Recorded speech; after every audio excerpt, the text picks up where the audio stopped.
नमस्कार मित्रों, मैं वाहिद खान पठान आप सभी का बहुत बहुत स्वागत करता हूं।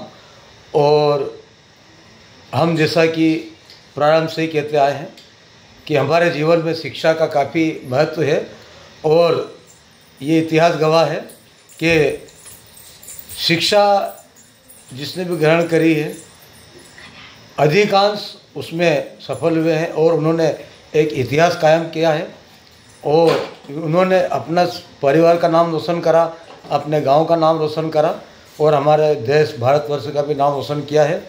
तो शिक्षा के क्षेत्र में हमारा सभी से ही प्रयास है कि हम हमारे शौक़ कम करें, हमारे अगर कोई खर्चे हैं तो उनको और कम करें, पर हम हमारे बच्चों को पढ़ाएं और प्रयास यही हो कि अच्छे से अच्छी शिक्षा दें और उसको शिक्षा दिलाने का प्रयास करें।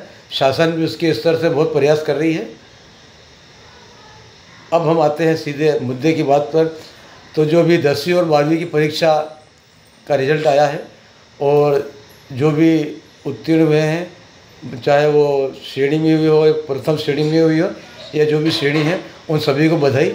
और साथ ही पुनः हम जो इस परीक्षा में किसी कारणवश पास नहीं हो पाए हैं उनको मैं बार बार ये कहता हूँ कि आप प्रयास करें और जीवन में हमेशा सफलता मिलती है, क्योंकि जो भी मेहनत करते हैं उनकी हार नहीं होती है और वे ज़रूर सफल होते हैं। तो दिल बड़ा रखें।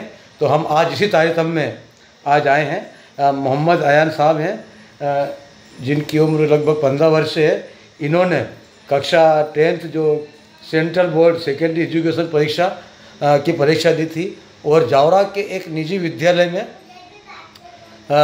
से पढ़ाई करी है और 81% यानी 81% इनके अंक प्राप्त हुए, बहुत ही बेहतरीन अंक प्राप्त हुए हैं।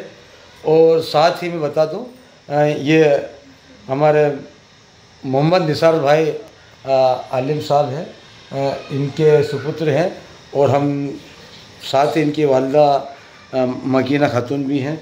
तो इनके पूरे परिवार को बहुत बहुत मुबारकबाद, बधाई। भाई साहब आपको बहुत बहुत मुबारक हो। आप मैं बता दूं, मैं थोड़ी देर इनके पास बैठा तो बहुत ही शर्मीले हैं, तो शर्माना नहीं अपने को। आप यहाँ तक पहुँचे इसके लिए आपको बहुत बहुत बधाई। क्या रिजल्ट आने के पहले क्या मन में विचार था? थोड़ा आराम से बोला, आप बेफिक्र होकर बोला। हाँ, मैं तो ज़्यादा एक्सपेक्ट कर रहा था, मार्क्स पर थोड़ा कम आए इसमें। अच्छा, जो आप सोच रहे थे उससे कम प्राप्त हुए अंक है ना? आपकी इच्छा और अधिक परिश्रम, चलो फिर भी 81% बहुत अच्छे होते हैं। आप कितना पढ़ाई को समझ दिया आपने?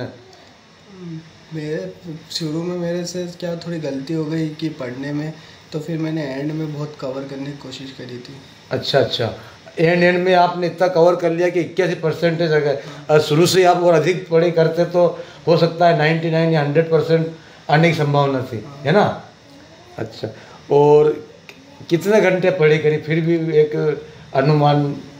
घर पे मैं 3 ऐसे कुछ घंटे पढ़ लेता, 3 से 4। 3। और बाकी जो निजी स्कूल जावरा में पढ़ाई करने जाते थे वहाँ पर कब से कब पढ़ाई होती थी? कितने बजे तक जाता स्कूल लगता था आपका? 7 से फिर 3 बजे घर पे आता था, 7 बजे। अच्छा, सुबह 7 बजे। तो 7 बजे यहाँ से निकलते अपन जावरा जाते हैं 28-30 किलोमीटर। कितनी बजे उठना है? ये अपना दिनचर्या तो काफ़ी प्रभावित होती होगी। 5:45 पे उठता था मैं और 6:20 पे बस थी तो वहाँ 7 बजे पहुँचा देती थी। कुल मिला के ये है कि 5 साढ़े 5 बजे उठना डेली और साथ में परिवार वाले भी, वालिद साहब वालिदा, खाना तैयार करना, टिफ़िन तैयार करना, स्कूल तक पहुँचाना, बहुत जिम्मेदारी होती है। अपन आगे क्या सोचा है जीवन में, क्या करना चाहते हैं भविष्य में? डॉक्टर बनना। डॉक्टर साहब बनना। चलो मेरी बहुत बहुत मुबारकबाद। ऊपर वाले से अल्लाह ताला से दुआ करता हूँ कि आप थोड़ा इसी प्रकार रहें और खूब तरक्की करें। और हम इनके वालिद साहब से भी 2 शब्द चाहेंगे कि कुछ बोलें। साहब आप सबसे पहले आपको बहुत बहुत मुबारकबाद। आपके बच्चे ने अच्छी पढ़ाई करी, यहाँ तक पहुँचा, क्या संदेश देना चाहते हैं आप? सब बच्चे पढ़े और शिक्षा जो है हासिल करना चाहिए सबको, क्योंकि यही एक कामयाबी का ज़रिया है। उसके लिए मेहनत करना चाहिए सबको। ठीक है साहब, मेरी ओर से भी बहुत बहुत मुबारकबाद, बधाई, शुक्रिया।